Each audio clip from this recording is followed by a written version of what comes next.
ఓం శ్రీమాత్రే నమః. శ్రీ శివాయ గురవే నమః. యఃకర్త జగతాం భర్త సంహర్త మహసాం నిధి ప్రణమామి తమాదిత్యం బహిరంతస్తమోపహం. వీక్షకులు నమస్కారం. నేను మీ దేవులపల్లి రామకృష్ణ శాస్త్రి, ఆర్కే మాతృశ్రీ తెలుగు జ్యోతిషపరమైన యూట్యూబ్ ఛానల్. ఇప్పుడు మే నెల 26వ తేదీ నుండి జూన్ నెల 1వ తేదీ వరకు గల గ్రహ స్థితిగతులని ఒకసారి పరిశీలన చేద్దాం. వృషభ రాశిలో రవి, గురు, శుక్ర గ్రహాలు, కన్యా రాశిలో కేతుగ్రహం, ధనస్సు రాశిలో చంద్రగ్రహం, కుంభరాశిలో శనిగ్రహం, అలాగే మీనరాశిలో కుజ రాహుగ్రహాలు సంచరిస్తున్నాయి. ఇటువంటి గ్రహ సంచారాన్ని అనుసరించి ఈ వారం రాశులకి వార ఫలాలు తెలుసుకుందాం. ఓం శ్రీమాత్రే నమః.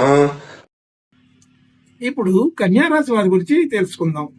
కన్యారాశి వారికి రాశిలో కేతుగ్రహం, 4వ స్థానంలో చంద్రగ్రహం, 6వ స్థానంలో శనిగ్రహం, 7వ స్థానంలో కుజ రాహుగ్రహాలు, 8వ స్థానంలో బుధగ్రహం, అలాగే 9వ స్థానంలో రవి, గురు, శుక్రగ్రహాలు సంచరిస్తున్నాయి. ఇటువంటి గ్రహ సంచారాన్ని అనుసరించి ఈ వారం ఈ కన్యా రాశి వారికి శుభాధిక్యత కలిగినటువంటి వారంగానే చెప్పవచ్చు. శుభాధిక్యత కలిగిన మిశ్రమ ఫలితాలు. అయితే ఆలోచన తీరు అంతా గట్టిగానే ఉంటుంది. సరైన నిర్ణయాలే తీసుకోగలుగుతారు. కొంచెం దూకుడు స్వభావం ఉంటుంది. అంటే తొందరపాటు నిర్ణయాలు కూడా అందులో కలిసి ఉంటాయి. ఆ తొందరపాటు తగ్గించుకుంటే, నిదానంగా ఆలోచన చేసుకుంటే మంచి సంతోషకరమైనటువంటి ఫలితాలని చూడగలుగుతాం. అయితే అప్పుడప్పుడు అలా కుదురుతుంది. ఎప్పుడన్నా ఒకటి తొందరపాటు నిర్ణయాలు కూడా వచ్చే అవకాశం ఉంటుంది. కాబట్టి కొంచెం జాగ్రత్తగానే ఆలోచన చేయండి. స్థిరమైన నిర్ణయాలే తీసుకోగలుగుతారు, కానీ దానిలో అది 1-2 సార్లు ఆలోచన చేయకుండా తొందరపాటుగా ఉంటే మాత్రం ఇబ్బందులు వస్తాయి. అది జాగ్రత్తగా ఉండాలి. అలాగే ధన యోగాదులు అన్నీ కూడా కొంతవరకు క్యాలిక్యులేషన్గా మనకు రావాల్సింది ఏంటి, మనకు వచ్చేది ఏంటి, మన కెపాసిటీ ఏంటి అన్ని తెలుస్తూ ఉంటాయి. దానికి తగినట్టుగానే ప్రణాళికలు చేసుకొని ఆలోచన చేయగలుగుతారు. సరిపోయే ధనం వస్తుంది. దానికి కూడా ఒక రకమైన సంతోషం కలుగుతుంది. అలాగే కుటుంబ సభ్యులు, బంధుమిత్రులు అందరితో కూడా కొంచెం మాటల వలన ఇబ్బందులు వస్తాయి. మాటల వలన అంటే మనం ఏదో అతి చనువును ప్రదర్శించి, అతిగా వ్యవహరించి, అతిగా ఆలోచన చేసి అట్లాంటి మాటలు మాట్లాడి దాన్ని వివాదాస్పదంగా మార్చి మంచి వాతావరణాన్ని చెడగొట్టినట్టుగా అవుతుంటుంది. కాబట్టి కొంచెం బంధుమిత్రుల దగ్గర సమావేశాల్లో ఉన్నప్పుడు జాగ్రత్తగానే ఉండటం మంచిది. మాట తీరు కొద్దిగా అనుకూలంగా మార్చుకోవడం అనేది కూడా అవసరం. కాబట్టి మాట తీరు వలననే ఇబ్బందులు వస్తాయని అర్థం అవుతుంది. కాబట్టి దాన్ని జాగ్రత్తగానే ఆలోచన చేయండి. ఈ వారం రోజులు అంత అనుకూలంగా లేదని అర్థం. అలాగే గృహ వాహన యోగాదులన్నీ కూడా సాధారణంగా ఉన్నాయి. అది పెద్దగా అతి కష్టంతో కానీ ఏదైనా ఫలితం రాదు. అయితే కొత్తగా ప్రయత్నం చేసేవాళ్ళు ఈ వారం అసలు చేయకుండా ఉండడం కూడా మంచిదే.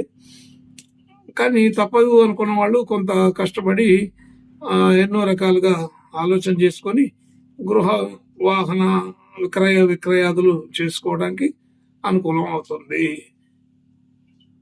అలాగే కొత్త విషయాలు నేర్చుకోవాలన్నా, కొత్త విధానాలు పాటించాలన్నా ఆలోచన తీరు అంత అనుకూలంగా ఉండదు.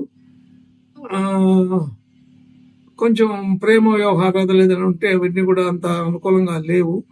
అట్లా అన్ని వివాదాల మయంగా ఉంటుంది. కొంచెం జాగ్రత్తగానే ఉండాలి. అలాగే ఆర్థిక రుణ ఒత్తిడి పెరుగుతుంది. కొంచెం రుణదాతలు ఒత్తిడి చేసే అవకాశం ఎక్కువ కనబడుతుంది.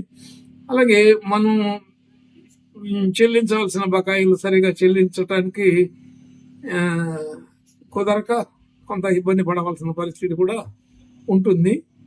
అనవసరమైన వివాదాల్లోకి, ఆర్థికపరమైన వివాదాల్లోకి వెళ్ళడం, ఆర్థిక విధానాల్లోనే సమస్యలు సృష్టించుకోవడం జరుగుతుంటుంది. కొంచెం మిత్రులు శత్రువులు అయ్యే అవకాశం ఉంటుంది, జాగ్రత్తగా ఉండాలి. అనేక అపవాదులు వచ్చే అవకాశం కూడా ఉంటుంది. అది అనుకోకుండా జరుగుతూ ఉంటాయి. ఏదైనా గ్రూపు సంబంధంగా ఉన్నప్పుడు, అదే ఒక సభలాగా ఉన్నప్పుడు జాగ్రత్తగా ఉండటం ఇంకా మంచిది. అట్లా గ్రూపులో మనం ఏదో ఒక రకమైన ఇబ్బందిని కొని తెచ్చుకున్నట్టుగా అనవసరమైన మాటలు మాట్లాడి, అనవసరమైన వ్యవహారాలని కదిలించి, దాన్ని పెంచి పెద్ద చేసుకొని పరిస్థితిని వికటించుకునే పరిస్థితి కనబడుతుంది. జాగ్రత్తగా ఉండాలి. అలాగే భార్యాభర్తల మధ్య అనుకూలత బాగానే ఉంటూనే కొంత ఇబ్బందికరమైన వాతావరణం కూడా వస్తుంటుంది. చిన్న చిన్న సరదాగా మొదలైనటువంటి వివాదాలు ముదురుతాయని అర్థం. జాగ్రత్తగా ఉండాలి. అలాగే మనం ఏదైనా పెట్టుబడి పెడితే అది గతంలో పెట్టిన పెట్టుబడులు పక్కాగా అలాగే ఉంటాయి. వాటిని డిస్టర్బ్ చేయకూడదు. అంటే ఈ సమయంలో మనం ఏదో పెట్టిన పెట్టుబడులను వెనక్కి తీసుకోవడం, వాటిని ఏదో రిపేర్లు, మార్పులు, చేర్పులు చేయడం అలాంటి అంత అనుకూలమైన సమయం కాదు. ప్రశాంతంగా అట్లాగే వదిలేసేస్తే బాగుంటుంది. అలాగే కొత్త వస్తువు తీసుకోవడానికి అవకాశం ఉంది. గృహోపకరణాలు కానీ, మరొకటి కానీ, ఆభరణాలు, వస్త్రాలు ఇలాంటివి తీసుకోవడానికి మంచి అవకాశం ఉంది. ఆ సందర్భానికి తగినట్టుగా తీసుకుంటే అవకాశం ఉంటుంది. అలాగే భాగ్యస్థితి కూడా మంచి అనుకూలతనే ఉంది. కానీ ఆ భాగ్యస్థితిలో కూడా కొంత ఆర్థికపరమైన లావాదేవీలు చేసేటప్పుడు జాగ్రత్తగా ఉండాలి. ఎక్కువ మొత్తంలో డబ్బుని తీసుకొని తిరగడం, లేకపోతే నిర్లక్ష్యంగా ఉండడం, మరి ఇలాంటివి చేయకుండా ఉండాలి. నగలు, బంగారుకు సంబంధించిన వస్తువులు లూజ్ అయ్యే అవకాశం ఉంటుంది. అంటే పోగొట్టుకునే అవకాశం. అట్లా ఏదో ఒక రకమైన ఇబ్బంది ధనం వల్ల కానీ, మరి ఆభరణాల వల్ల కానీ జరిగే అవకాశం కూడా ఉంటుంది. కాబట్టి అప్రమత్తంగా ఉండమని చెప్పబడుతుంది. వాహన సంబంధించిన విషయాల్లో కొంత జాగ్రత్తగా ఉండాలి. చిన్నపాటి ప్రమాదాలు జరిగే అవకాశం ఉందని తెలుస్తుంది.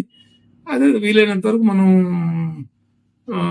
అతి తక్కువ వేగంతో వెళ్ళడం, సాధారణమైన వేగంలోనే నడుపుకోవడం జరుగుతుంది. అయితే మనం ఇంకా జాగ్రత్తగా ఉండాల్సిన సమయంగా ఈ వారం తెలుసుకోవాలి. ఏదైనా చిన్న చిన్న వాహన సంబంధించిన విషయాల్లో ఇబ్బందులు వచ్చే అవకాశం ఉంటుంది. అలాగే ఉద్యోగ స్థితి, వృత్తి, ఉద్యోగం, వ్యాపారం మొదలైన వాటిల్లో అంత పూర్తి అనుకూలత అయితే కాదు, కానీ సాధారణంగా ఉంటుంది.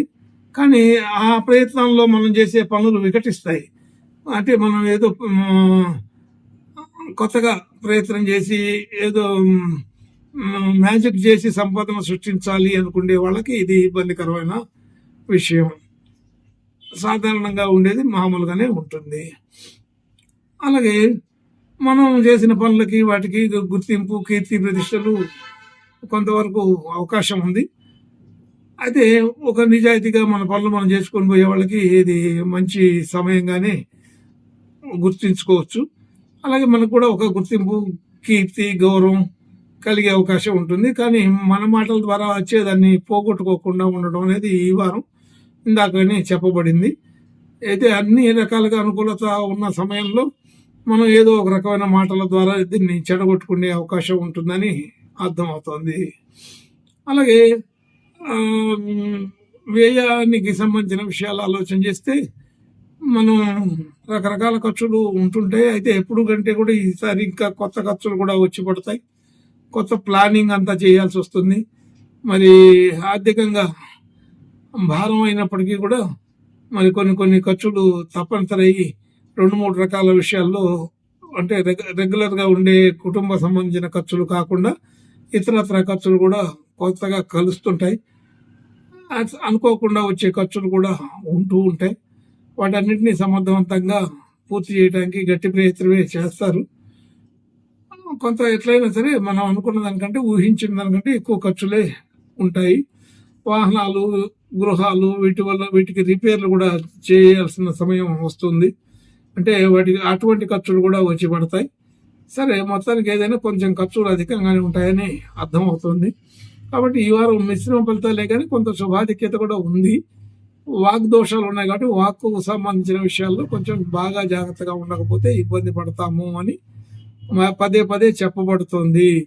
ఇంకా మంచి శుభ లక్షణాలు, శుభ యోగాలు కలగడం కోసం ఈ కన్యా రాశి వారు ఈ వారం గణపతి ప్రార్థన నమస్కారాలు చేసుకుంటే బాగుంటుంది. శుభం భూయాత్. ఓం శ్రీమాత్రే నమః.